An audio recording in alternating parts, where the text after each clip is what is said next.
네, 펀더멘탈 투자 코너입니다. 페트라 투자자문의 용환석 대표 자리하셨습니다. 안녕하십니까? 예, 안녕하십니까? 자, 키프로스 얘기가 오전에 또 이제 나왔습니다. 제가 듣기로는 키프로스 국민들이 약간 뭐랄까요, 좀 세련되게. 예. 네, 이렇게 막 우왕좌왕하지 않고 대규모의 뱅크런이 예상이 됐는데 지금 자본 통제를 하고 있음에도 잘 지켜지고 있다고 예. 하더군요. 리스크 완화 이런 표현들이 나오던데 앞으로 이 내용들이 시장에는 어떤 영향을 줄 거라고 좀 보세요.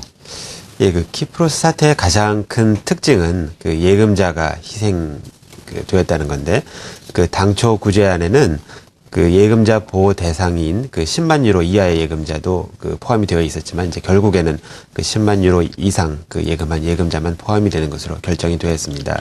그런데 규모, 어느 정도 희생이 되는지가 정확히 결정된 것은 아니지만, 예상은 한 원금의 40% 정도까지도 희생될 수 있는 그렇게 작지 않은 규모입니다.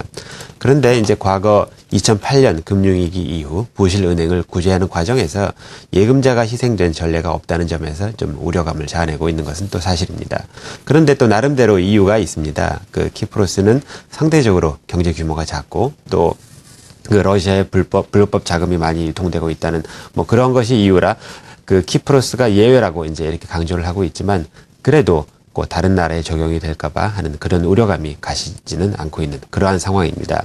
그런데 동시에 이제 이번 사태는 유로에서 유로존 또 이제 유로를 지키려는 의지가 아주 강하다는 것을 동시에 보여주었기 때문에 앞으로 이제 유럽 문제는 근본적으로 해결되는 것은 시간이 걸리겠지만 큰 위기가 올 가능성은 또 상대적으로 낮다는 점을 다시 한번 확인시켜준 그러한 사태가 아닌가 생각을 합니다. 네.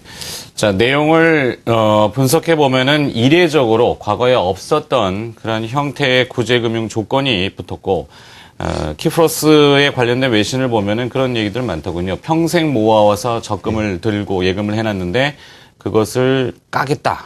회수해야겠다. 이 공산주의도 아니고 말이죠. 예. 그죠?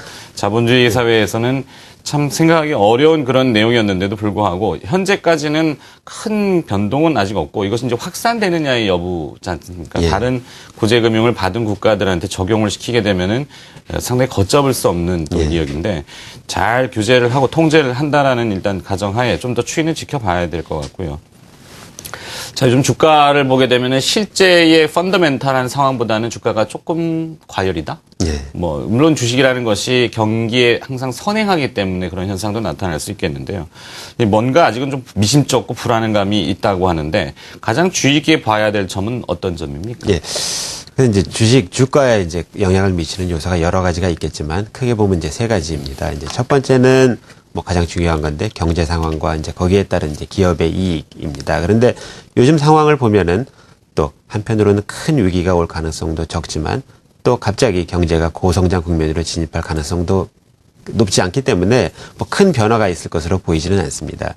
근데 또 나머지 두 가지 요소가 인플레이션과 금리인데 이 두 가지는 일반적으로 같이 움직이는 경향이 있습니다. 이제 그런데 간혹 가다가 인플레이션이 없더라도 금리가 올라가는 경우가 있습니다. 이제 이 경우는 나라의 신용 위기라든지 이런 위기가 올 때인데 그러한 가능성도 이제 당장은 커 보이지 않기 때문에 가장 큰 변수는 아무래도 인플레이션입니다. 이제 과거에 미국의 1970년대 초반에 인플레이션이 2년 사이에 2몇 %에서 10% 이상 이제 급속도로 물가가 올랐을 때 주가가 다우지수가 45% 하락을 했고 또 사실 대형주를 제외하면은 많은 주식들이 70% 이상 하락한 사례가 있기 때문에 인플레이션이라는 것은 시장에 주는 충격이 굉장히 큽니다.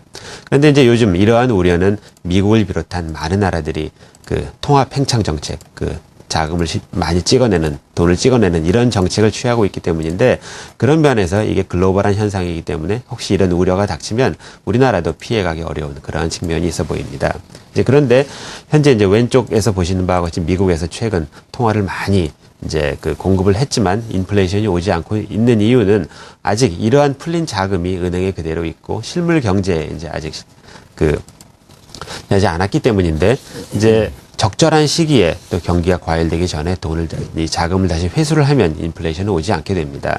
실제로 일본에서 과거 2000년대 초 지금 어떻게 보면 미국보다도 많은 규모의 자금을 풀었지만 곧 그 몇 년 후에 다시 회수함으로써 인플레이션이 오지 않았고 또 오히려 일본은 뭐 거꾸로 그 디플레이션을 경험한 그러한 또 사례가 있습니다. 이러한 사례를 이제 미국의 버냉키 의장도 잘 알고 있기 때문에 이제 적절한 시점에 회수를 할 계획을 갖고 있는데 이제 이러한 타이밍은 굉장히 어렵습니다. 조금 늦으면 인플레이션이 오고 또 너무 빠르면 또 그 자체가 그 경기 회복에 찬물을 끼얹고 또 그 자체로서 주식시장의 악재이기 때문에 굉장히 어려운 측면이 있습니다. 그러다 보니 최근에도 뭐 QE 뭐 정책의 종료라든지 이야기가 나오는데 뭐 당장은 아니겠지만 그래도 앞으로 증시에서 가장 좀 유의 깊게 관찰을 해봐야 할 그러한 요소가 아닌가 생각을 합니다. 네.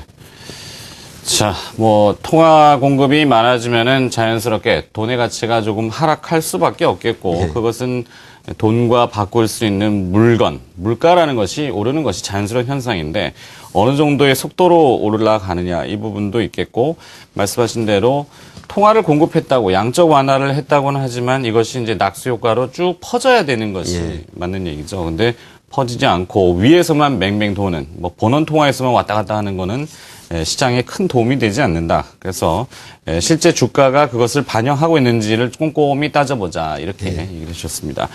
자, 요즘과 같은 시장에서 그렇다면은 좀 이 시장을 이겨낼 수 있는, 극복할 수 있는 투자 전략으로 어떤 그 섹터들을 좀 보고 계십니까?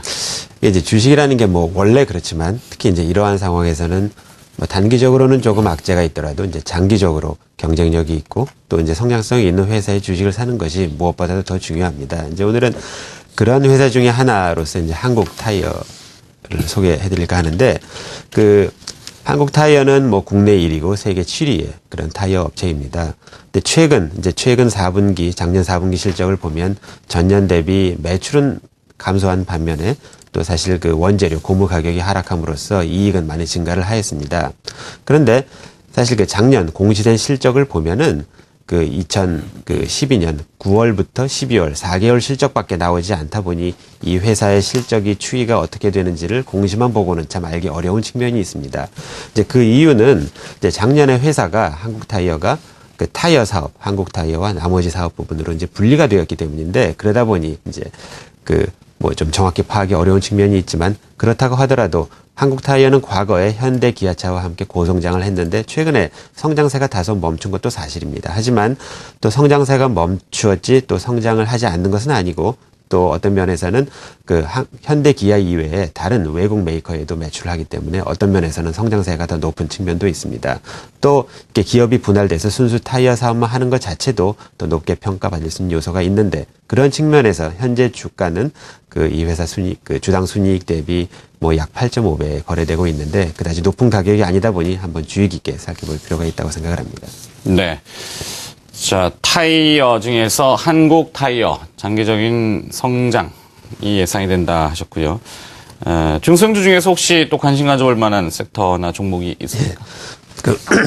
뭐 오늘 소개해드릴 회사는 이제 선광이라는 회사인데 이 회사는 자회사 가치가 반영되지 않은 이제 그러한 사례입니다. 이 선광은 하역 또 이제 운반 보관 등을 주요 업으로 하는 회사입니다. 그런데 이제 최근 실적을 보면 그 최근 이제 주가가 어제 종가 기준으로 그 주당 순이익 대비 뭐 약 10.6배에 거래되고 있는데 이제 이러한 가격은 뭐 아주 비싼 것도 아니지만 또 너무 싸다 하는 그러한 가격은 아닙니다. 그런데 이 회사가 보유하고 있는 자회사 중에 화인 파트너스라는 회사가 있습니다. 근데 이 자회사는 또 한국개발금융, 이 한국개발금융은 이 자체가 또 상장사입니다. 이 한국개발금융을 또의 지분의 88% 정도를 보유하고 있는데 이 화인 파트너스가 뭐 투자가 잘못돼서 최근에 적자가 나다 보니 실제 연결 기준으로 그 반영이 제대로 안 된 측면이 있습니다. 그래서 이 회사 개별 기준으로 성광을 보면은 현재 그 이제 그 시가총액은 그 순이익 대비 8.5배의 낮은 가격에 거래가 되고 있고 또 여기에 이 자회사 가치가 사실은 그 마이너스가 아니라 가치가 충분히 반영되지 않은 측면이 있기 때문에 뭐 상당히 저평가되어 있다고 보입니다. 그런 측면에서 한번 관심 가져볼 필요가 있다고 생각을 합니다. 네. 자, 이 스튜디오가 건조하니까 자꾸 빠르게 기침이 많이 나시죠? 네. 자, 오늘은 그래, 펀더멘탈 투자에서 이제 뭐 위에부터 항상 훑어내려오는 저희가 탑다운 형식을 좀 취합니다. 뭐 글로벌한 것도 이렇게 살펴보고 좀 좁혀가지고 우리 산업이 어떻게 되고 있는지, 그래도 현재 주가의 측면은 어느 정도인지, 그리고 뭐 그것이 어그러졌다 할지라도 사실 섹터를 좀 찾아보면 또 길이 있고, 좀 좁게 이렇게 쭉 내려와 봤는데 오늘은 한국 타이어하고 선광이라는 기업인가요? 예. 네. 선광은 제가 좀 잘 못 들었는데 운송 쪽인가요? 두 종목 다 이제 운송 쪽으로 봐야 되나? 뭐 약간 좀 다른데 이제 그 뭐 타이어는 어떻게 보면 이제 자동차 관련된 거고 이제 성광은 뭐 하역하고 운반을 하는 건데 어떤 점에서 이제 주가 측면에서 보면 이제 자회사 가치가 많이 반영되지 않는 측면에서 좀 싸다는 뭐 그런 측면이 뭐 있다고 보입니다. 그렇군요. 네, 알겠습니다. 오늘 여기까지만 좀 들을까요? 예. 네, 펀더멘탈 투자, 페트라 투자자문의 용환석 대표가 아침에 또 수고를 해주셨습니다. 고맙습니다. 예, 감사합니다.